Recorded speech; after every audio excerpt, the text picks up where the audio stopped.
Yes बच्चों, कैसे हो आप लोग।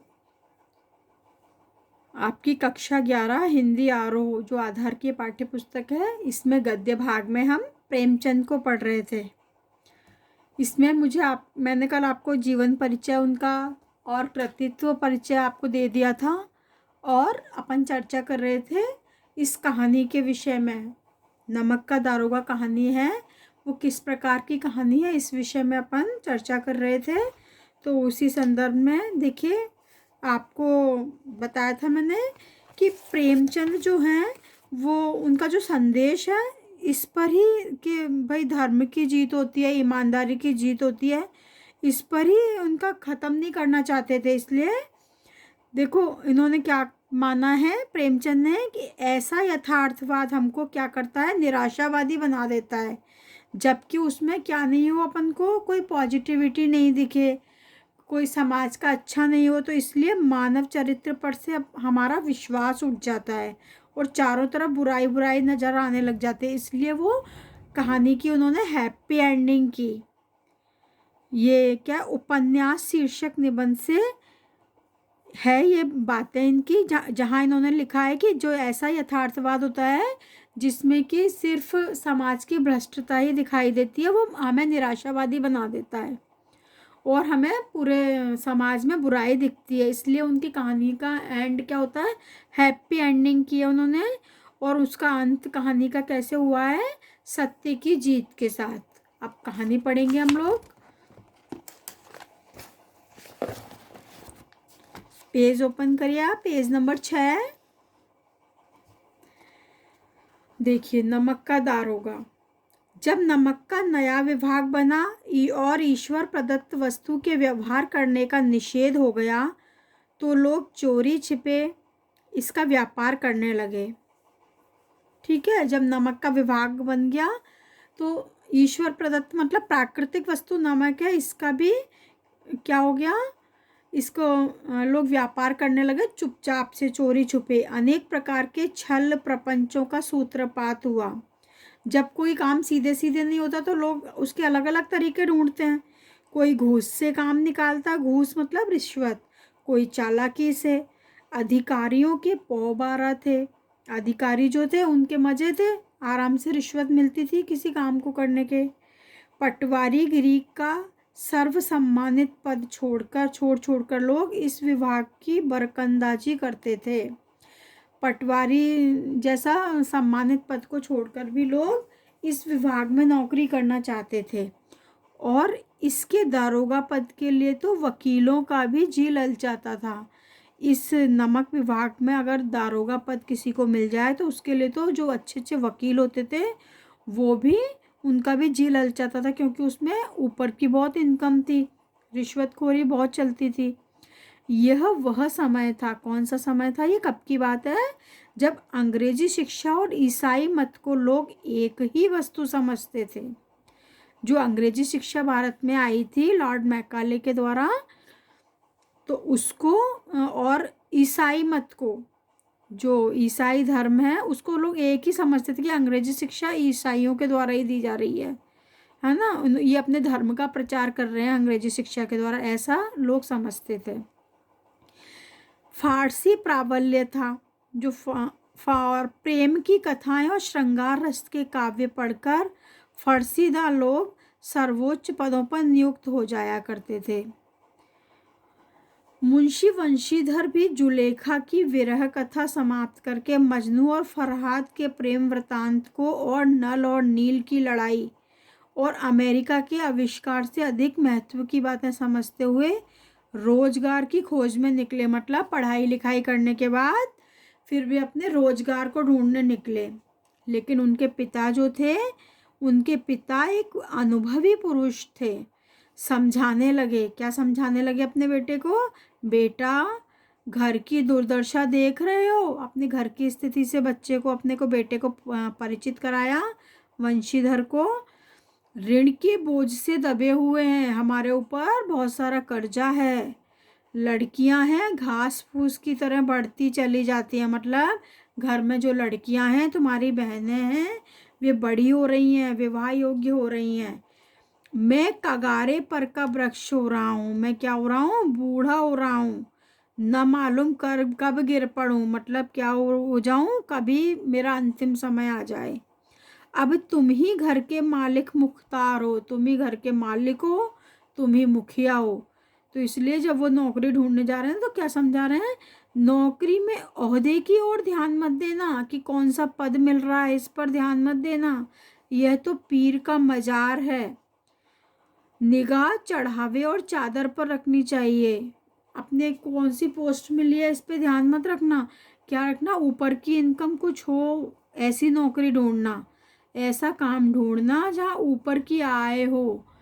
मासिक वेतन तो पूर्णमासी का चांद है, जो एक दिन दिखाई देता है और घटते घटते लुप्त हो जाता है। जो मासिक वेतन है वो तो क्या है, पूर्णमासी के चांद की तरह है, जो कि पूर्णिमा को तो पूरा दिखता है, मतलब जिस दिन वेतन मिलता है उस दिन तो पूरा दिखता है, और धीरे धीरे जैसे चंद्रमा छोटा होते होते लुप्त हो जाता है अमावस्या तक, ऐसे ही जो ईमानदारी वाला वेतन जो है वो जिस दिन मिलता है उस दिन तो पूरा दिखता है, और फिर घर के खर्चों में और जिम्मेदारियां निभाते निभाते क्या हो जाता है, वो समाप्त हो जाता है।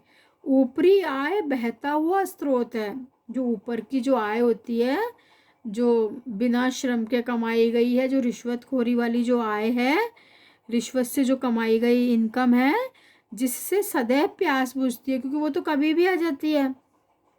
वेतन तो मनुष्य देता है, वेतन जिसकी आप नौकरी कर रहे हो वही देगा, इसी से उसमें वृद्धि नहीं होती, ये मनुष्य के द्वारा दिया जाने वाला पैसा है। लेकिन ऊपरी आमदनी क्या होती है, ऊपरी आमदनी ईश्वर देता है। ऊपरी आमदनी क्या, ऊपरी आय का स्रोत क्या, ईश्वर बंधवाता है, कोई किस्मत से आपके पास आता है, इससे उसमें बरकत होती है। बूढ़े मुंशी का मानना था कि अगर किसी को रिश्वत के बजाय ऊपर की इनकम होती है तो उसमें ईश्वर की कृपा होती है। तुम स्वयं विद्वान हो, तुम्हें क्या समझाऊं, ऐसे कहते हैं वृद्ध मुंशी अपने बेटे बंशीधर को। इस विषय में विवेक की बड़ी आवश्यकता है, मतलब अब इसमें अपनी बुद्धि का उपयोग करने की बड़ी आवश्यकता है। मनुष्य को देखो, उसकी आवश्यकता को देखो और अवसर को देखो, मतलब कोई व्यक्ति आपके सामने आया है तो उसको देखो, वो दे भी सकता है इतनी रिश्वत की नहीं, उसका मौका देखो कि उसका काम कितना ज़रूरी है, उसके उपरांत जो तुम्हें ठीक लगे, जो चीज़ समझो वो उतना पैसा उससे मांग कर लो। गरज वाले आदमी के साथ कठोरता करने में लाभ ही लाभ है, लेकिन बेगरज को दांव पर पाना जरा कठिन है। इन बातों को निगाह में बांध लो, मतलब जिसको किसी काम की ज़्यादा आवश्यकता है वो तुमको ज़्यादा रिश्वत भी दे देगा, लेकिन किसी का काम चल रहा है, कोई ख़ास काम नहीं है, तो वो मुंह मांगे आपको पैसे नहीं देगा, मुंह मांगी रिश्वत नहीं देगा। तो इन सब बातों को सोच समझ कर क्या करो, रिश्वत लेना, ऐसी नौकरी ढूंढना जहाँ ऊपरी आय हो, और रिश्वत किस प्रकार लेनी है यह भी उन्हें समझाते हैं। यह मेरी जन्म भर की कमाई है, मतलब मैंने अपने जीवन में यह चीज़ सीखी है, ये मेरा क्या है, अनुभव है। इस उपदेश के बाद पिताजी ने आशीर्वाद दिया। वंशीधर आज्ञाकारी पुत्र थे, ये बातें ध्यान से सुनी और तब घर से चल खड़े हुए।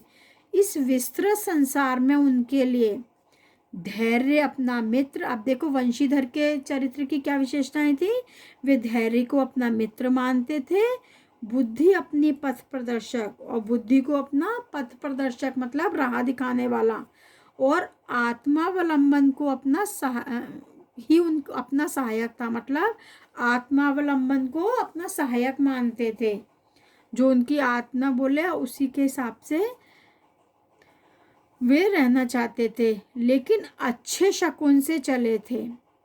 जाते ही जाते नमक विभाग के दारोगा पद पर प्रतिष्ठित हो गए। कहाँ नौकरी मिली उन्हें, नमक विभाग में दारोगा पद पर। वेतन अच्छा और ऊपरी आय का तो ठिकाना ही न था, वेतन भी अच्छा था और ऊपरी इनकम के भी सोर्स थे, उम्मीद थी। वृद्ध मुंशी जी को सुख संवाद मिला तो फूले न समाये।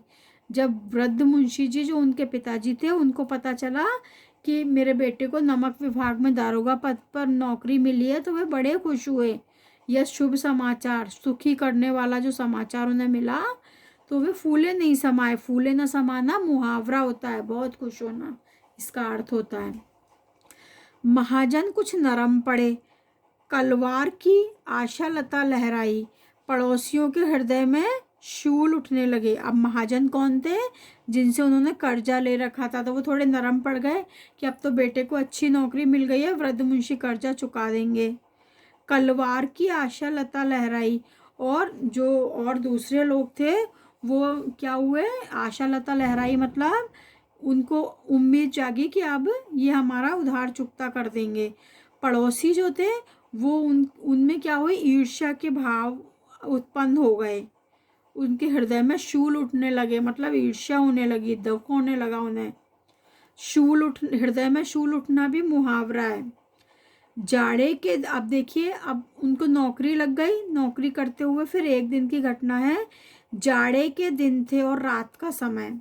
नमक के सिपाही भी और चौकीदार भी नशे में मस्त थे। मुंशी वंशीधर को यहाँ आए अभी 6 महीने से अधिक न हुए थे। 6 महीने करीब हुए होंगे उनको नौकरी करते हुए, लेकिन इस थोड़े समय में ही उन्होंने अपनी कार्यकुशलता और उत्तम आचार से अफसरों को मोहित कर लिया था। अफसर लोग उन पर बहुत विश्वास करने लगे। नमक के दफ्तर से 1 मील पूर्व की ओर यमुना बहती थी। यमुना नदी उनके ऑफिस से 1 मील दूरी बहती थी। उस पर नाव का एक पुल बना हुआ था। दारोगा जी किवाड़ बंद किए मीठी नींद में सो रहे थे। अचानक आंख खुली तो नदी के प्रवाह की जगह गाड़ियों की गड़गड़ाहट और मल्लाहों का कोलाहल सुनाई दिया। आराम से नींद आ रही थी उनको रात के समय में, और अचानक से उनकी आंख खुली तो उनको, भाई नदी बहती है तो क्या होना चाहिए? नदी बहती है तो नदी की कलकल सुनाई देनी चाहिए ना। उनको क्या सुनाई दिया? गाड़ियों की गड़गड़ाहट सुनाई दी, गाड़ियों की आवाज़ें सुनाई दी, और मल्लाह जो नाव चलाने वाले होते हैं उनकी आवाज़ें सुनाई दी। उठ बैठे, इतनी रात गए, गाड़ियाँ क्यों नदी के पार जाती हैं? उन्हें शक हुआ, जरूर ही कुछ ना कुछ गोलमाल है।